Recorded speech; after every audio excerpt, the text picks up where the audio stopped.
Si eres como la mayoría de las personas, hay una distancia entre la persona que eres y la persona que deseas ser. Hay pequeñas cosas que quizás tienes que hacer y hay otras grandes cosas que tú quieres lograr. Desde hacer ejercicio de manera regular hasta tener una alimentación más saludable, aprender un nuevo idioma, escribir un libro, leer más o simplemente hacer más de tus pasatiempos o hobbies en lugar de estar deslizando todo el día tu dedo en redes sociales. Pero normalmente parece que para que alcancemos nuestros objetivos tenemos que convertirnos en una persona totalmente diferente. Alguien que sea más perseverante, más disciplinado, más consistente. Y posiblemente ya intentaste ser así, posiblemente por un tiempo funcionó y fuiste esa persona que deseas ser, pero solo por un tiempo, porque luego volviste a caer de nuevo en esos viejos hábitos que tenías y empiezas a sentir que estás fracasando otra vez en tu meta. Y con cada uno de esos intentos en los que fallas, cada vez te sientes más y más decepcionado de ti mismo. Y si de pronto en tu cabeza piensas que todas esas frases motivadoras que hay en internet sobre el trabajo y sobre el esfuerzo son reales, pues entonces vas a sentir que todo es culpa tuya. Que si no tienes éxito es porque simplemente no lo quisiste lo suficiente. Que el fracaso es enteramente tuyo. Pero lo que pasa es que realmente cambiar tus hábitos o cambiar tu forma de ser no es tan fácil como leer una frase motivadora y empezar a hacerlo. Como todo en la vida, va a ser mucho más sencillo si empezamos a entender cómo es que funcionan estos cambios. Imagina que tu cerebro es como una selva gigante y moverse a través de esa selva, por ejemplo, cuando tomas una decisión, es como moverse a través de una selva verdadera. Es difícil. Requiere energía, requiere un esfuerzo y normalmente nuestro cerebro de alguna forma odia hacer estos esfuerzos. Por eso es que al cerebro mismo se le ocurrió un truco, un hack para cuando se debe tomar una decisión. Las cosas que hacemos dejan un rastro en la jungla de nuestro cerebro. Cuando empezamos a hacer algo es como si estuviéramos empezando a aplastar un poco ese césped o ese pasto o las plantas que hay en esa selva. Vamos haciendo una especie de camino improvisado. Cuanto más empezamos a hacer las cosas, más definido se vuelve ese camino. Hasta que con tanto que hacemos las cosas y las repetimos, ese camino se convierte en una carretera donde va a ser mucho más fácil pasar, donde va a ser mucho más fácil llegar de un punto a otro. Viajar entonces a través de ella se vuelve fácil, familiar y algo cómodo. Entre más claras sean esas carreteras o esas vías que estamos haciendo en la jungla de nuestro cerebro, pues más sencillo va a ser para nosotros acostumbrarnos a esa comodidad. Por eso es que seguimos utilizando esas vías para hacer lo que siempre hemos hecho. Por eso se nos hace tan difícil cambiar. Y esto es mucho más evidente cuando ya somos adultos, porque llevamos muchos años de tener los mismos hábitos o de haber construido esas mismas carreteras en la jungla de nuestro cerebro. Como adultos ya nuestro cerebro está lleno de esos caminos construidos y algunos de ellos ya son incluso autopistas. Para poder entender cómo se construyen esas carreteras tenemos que empezar a distinguir dos cosas importantes: las rutinas y los hábitos.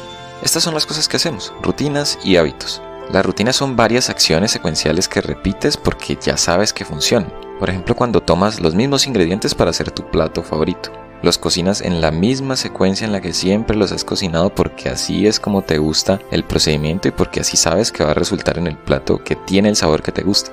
Tienes que imaginar que las rutinas son algo que realiza una especie de planificador inteligente. Alguien lento, analítico, que crea estrategias y que realiza cálculos mentales. El planificador está, digamos, de alguna manera relacionado, ligado con nuestro futuro y piensa cuidadosamente en ese futuro. ¿Cuáles son los resultados que quieres? Y en ese sentido hace todo lo posible para lograr esos resultados, incluso si son desagradables. Las rutinas pueden convertirse luego, más tarde, en hábitos que son mucho más sencillos. Y se convierten en hábitos cuando ya todas esas acciones secuenciales las empiezas a hacer sin ni siquiera preocuparte por ello. Y has estado haciéndolas tantas veces esas actividades que tu cerebro ya ahora piensa que son gratificantes y que son una buena manera de actuar ante una situación determinada. Tener un hábito es como estar en piloto automático. No tienes que convencerte a ti mismo de hacer algo que ya es un hábito, simplemente lo haces. Lo más importante de los hábitos es que siempre tienen un detonante que los pone en marcha.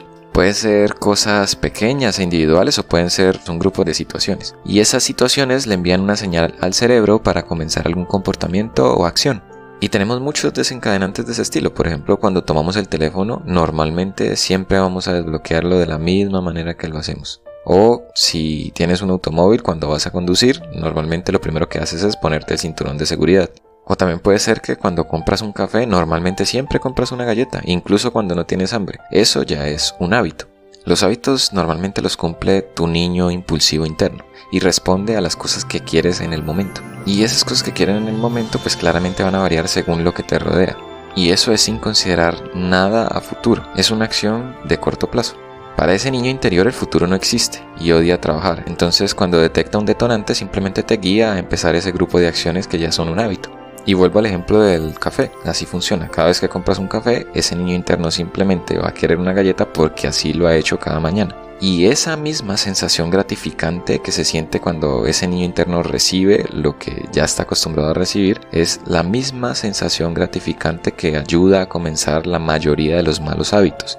Por ejemplo, comer muchos dulces o muchos chocolates es delicioso y eso da una sensación gratificante en nuestro cerebro. Y pasa lo mismo con deslizar el dedo durante horas en redes sociales. Es divertido, da una sensación gratificante en nuestro cerebro. Y es por eso que normalmente empezamos a repetir y a repetir esas situaciones o esas acciones, aunque puedan llegar a convertirse en algo malo para nosotros. Esas sensaciones gratificantes que empiezan a llegar a nuestro cerebro empiezan a hacernos demandar que se repitan las acciones que las lograron, y así es como nace un mal hábito. Entonces ese niño interno parece un mecanismo de autosabotaje, ¿no?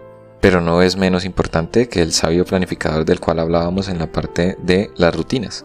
Normalmente ese niño interno que está ligado a los hábitos trabaja en conjunto con el sabio planificador que está ligado a las rutinas. Claro, la mayoría del tiempo. Es necesario que el hombre sabio piense en grande y que piense en el futuro. Porque es necesario que ese sabio planificador piense en cómo voy a desarrollar una actividad que debo hacer para el trabajo, o en cómo voy a declarar mis impuestos o mi renta en este año, o en cómo voy a aprender a hacer algo nuevo. Son las actividades que normalmente hace este sabio planificador. Sin embargo, si solo trabajara él, si no tuviéramos ese niño interno, eso requeriría mucha energía. Y es por eso que todas esas tareas repetitivas que ya se han convertido en un hábito, las envía a ese niño interior y esto funciona. Así el cerebro fácilmente se las arregla para poder seguir ejecutando sus actividades sin desgastarse tanto y sin demandar tanta energía. De esa manera, digamos que se tiene un equilibrio entre esas actividades repetitivas o de hábito que tenemos en nuestra vida cotidiana y esas tareas un poco más complejas o que representan algún tipo de desafío para nuestro cerebro. Y entonces aquí ya viene una parte importante de lo que estamos buscando, cambiar nuestra vida. Si queremos cambiar, vamos a tener que introducir nuevos comportamientos a nuestro estilo de vida. Debemos empezar a centrarnos en pequeñas cosas y no en las grandes. Y esto es sencillo porque es que es mejor empezar a mejorar poco a poco algo en nuestra vida que intentar apuntar a un cambio supremamente grande que no vamos a lograr. Y esto es especialmente verdadero porque esos pequeños cambios con el tiempo se van a convertir en algo grande, después de meses o después de años. Al final esos pequeños cambios entonces se van a convertir en un hábito. Si quieres que el cambio sea más fácil, la forma más sencilla es no forzarlo. De esa manera, si le damos bastante fuerza de voluntad, la suficiente como para hacer esa actividad que queremos hacer de cambio, pero también tenemos que pensar en convencernos de que no es algo tan inalcanzable ni algo tan grande, que lo sigamos viendo como algo pequeño, fácil de lograr para que nuestra mente se mantenga con todo el enfoque en hacerlo, con la motivación para hacerlo, que no se sienta frustrado desde antes de empezar a hacer la actividad. Así logramos crear una rutina y luego convertirla en un hábito. Tú quieres que ese sabio planificador que tenemos todos cree ese primer camino, desarrolle esa apertura de ese camino para que después ese niño interior pueda hacer las actividades repetitivas sin ningún esfuerzo. Digamos, por ejemplo, que quieres entrenar y perder un poco de peso, un objetivo que la gran mayoría de nosotros ha tenido alguna vez en la vida. Convertirnos en alguien fit o de un estilo de vida más saludable. Lo primero que tendríamos que empezar a hacer es convertir ese gran objetivo que de pronto puede difuminarse un poco en acciones pequeñas y digamos más claras y fáciles de alcanzar. Porque como les digo, la idea es que ese gran objetivo se convierta en pequeñas acciones un poco más fáciles de alcanzar. Acciones que sean posibles para nosotros. De forma que sea tan pequeño y tan fácil de hacer que casi no tengamos ni siquiera que pensar en hacerlo, que para nosotros sea lo más sencillo posible. Por ejemplo, hablando del mismo objetivo de convertirse en alguien un poco más fit, en empezar a entrenar y hacer ejercicio, podríamos ponernos una tarea un poco más pequeña y que sea simplemente hacer 10 sentadillas cada mañana. Únicamente 10 sentadillas. Eso va a empezar a crear claramente una rutina. Vamos a empezar a asociar, por ejemplo, que siempre a determinada hora, no sé, a la hora que te propongas, 6, 7, 8 de la mañana, siempre voy a hacer 10 sentadillas. Y solo eso, 10 sentadillas, nada más. Porque es una acción sencilla, es fácil de hacer, es fácil de repetir. Al siguiente día no me voy a sentir muy cansado, muy frustrado por no hacerlo. Voy a ser capaz de mantenerlo y convertirlo entonces en un hábito. Hay que tener en cuenta que esa actividad, pues para que se convierta en una rutina, Para que luego se convierta en un hábito, pues va a tener que tener un disparador. Por eso les hablo de las horas. Puede ser que el disparador sea una alarma a las 7 de la mañana que te indica que a esa hora debes hacer 10 sentadillas. O cualquier otro disparador que tú encuentres necesario para esa actividad. Hay que tener claro que ese disparador o detonante simplemente va a ser una señal que nosotros vamos a asociar con una acción determinada. Y puede ser algo sencillo, como les decía, como la alarma, el reloj o simplemente el lugar o la ropa que estás usando. Por ejemplo, si ya tienes ropa para entrenar, pues tu cerebro lo va a empezar a sentir como un detonador para empezar a hacer esas 10 sentadillas. O por ejemplo, si vas al parque a entrenar, tu cerebro va a sentir eso como un detonador de que estar en el parque es una señal para empezar las acciones de hacer ejercicio. Lo importante es que siempre empecemos a realizar esa acción en un momento dado y específico, teniendo en cuenta claramente ese detonador que hemos determinado para la actividad. Más tarde, ese detonante o ese disparador es el que se va a convertir en el que inicia las acciones automáticas de eso que queremos alcanzar. En el ejemplo que estamos hablando de hacer ejercicio, para que se logre convertir en una rutina y luego en un hábito, va a ser importante entonces que siempre lo hagamos a la misma hora, con una ropa determinada, que puede ser ropa deportiva, y en el mismo lugar, un lugar que hayamos designado para hacer nuestro ejercicio, ya sea en el parque, en nuestra habitación o en un gimnasio, donde lo hayamos determinado, pero que siempre cumplamos con esos mismos disparadores para que eso ayude a crear esas conexiones en nuestro cerebro que lo vuelven un hábito. Siempre y cuando tengas esos detonantes, esos disparadores y la acción que quieres hacer, lo que basta es empezar a repetirlo y repetirlo regularmente, cada día, continuando esta rutina, cada día con las acciones y detonantes que ya hemos definido. La rutina sí o sí va a convertirse en un hábito. Y recuerda, entonces ese pequeño camino que estamos abriendo en la jungla de nuestro cerebro se va a convertir algún día en una autopista. Y no te mientas a ti mismo. El hacer la actividad, en este caso las sentadillas, claro, van a consumir energía. Y las decisiones que vas a tomar alrededor de esa acción de hacer las sentadillas, en este ejemplo que hemos estado dando, son las que van a determinar que se convierta en una obligación o en una parte de tu vida cotidiana. Es sencillo, pero no es fácil.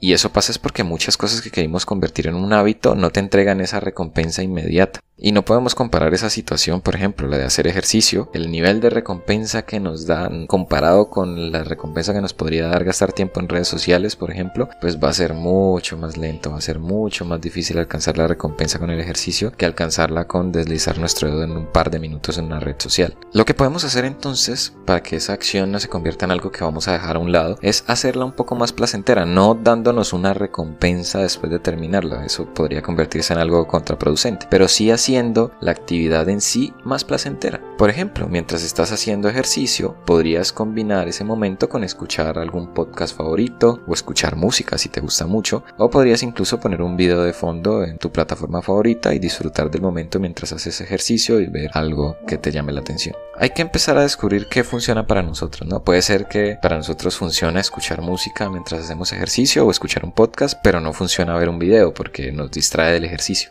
Eso digamos que va a ser algo personal, pero lo importante ahí es intentar convertir esas actividades que quizás no dan una recompensa inmediata en algo mucho más placentero para que sea más sencillo para nosotros irlo adoptando en nuestra vida. En principio, eso es todo lo que deberíamos hacer para empezar a cambiar y para empezar a crear esos buenos hábitos. Es bastante simple, por decirlo de alguna forma, como la mayoría de las cosas que en teoría pueden ayudarnos a mejorar nuestra vida. ¿Cuánto tiempo puede tomar entonces que esa rutina se convierta en un hábito? Pues eso va a depender del tipo de persona que seas, qué edad tienes, cuánto estrés manejas, qué actividades realizas en el día a día. Eso varía de persona a persona, entonces pues no te sientas frustrado si no se convierte en un hábito tan rápido como si se ha convertido en un hábito para otras personas. ¿Sí? No intentes compararte con los demás, pues para cada persona va a ser diferente. Normalmente el proceso va a tardar entre 15 y 250 días. Después de ese tiempo, que puede ser pues muy rápido para alguien o muy lento para otras personas, las actividades detonantes van a iniciar de forma automática esas acciones que estamos buscando lograr. No tienes manera de adivinar cuánto tiempo va a tomarte. Simplemente debes empezar, y comenzar debería ser algo sencillo, especialmente esas primeras semanas. Seguir adelante cada día con las actividades, eso sí que va a empezar a complicarse un poco. A medida que avances va a volver a hacerse más sencillo. Entonces lo importante es mantenerse consistente. Seguir haciendo eso que te habías propuesto hacer. No existe ningún tipo de pastilla o mecanismo automático para el cambio. Todos los métodos funcionan. simplemente hay que ser consistente con ellos. Y recuerda que siempre puedes iniciar un cambio en tu vida sin importar la edad. Claramente va a ser mucho más sencillo para un niño cambiar hábitos que para un adulto cambiar sus comportamientos. Eso pues ya lo he explicado diciéndote la analogía del camino en la jungla de nuestro cerebro. Un niño aún no ha pisado tanto ese camino y por lo tanto puede cambiarlo, desviarlo y moverlo a su gusto, por decirlo de alguna forma. En cambio, los caminos o las autopistas que ya tenemos creadas en nuestros cerebros como adultos pues van a ser mucho más difíciles de cambiar, de clausurar o de mover. Y recuerda que no importa qué tan pequeño sea el cambio o esos nuevos hábitos que estás incluyendo en tu vida, ser un poco más saludable o tener un poquito más de conocimiento en un tema específico es 1.000.000 de veces mejor que mantenerse insatisfecho con algo o no empezar a hacer algo o no empezar a mejorar tu salud o no empezar a tener más conocimiento. Entonces no importa el tamaño de esos pequeños cambios, esos pequeños ajustes que haces en tu vida, siempre van a ser algo que aporte en ti. Recuerda que el cambio es una dirección y no un destino, simplemente debes intentar iniciar el cambio. Gracias por escucharme en este video y recuerda que si este contenido te gusta, deja tu me gusta, un comentario y de esa manera me motivas a seguir haciendo más contenido de valor para ti. Hasta un próximo video.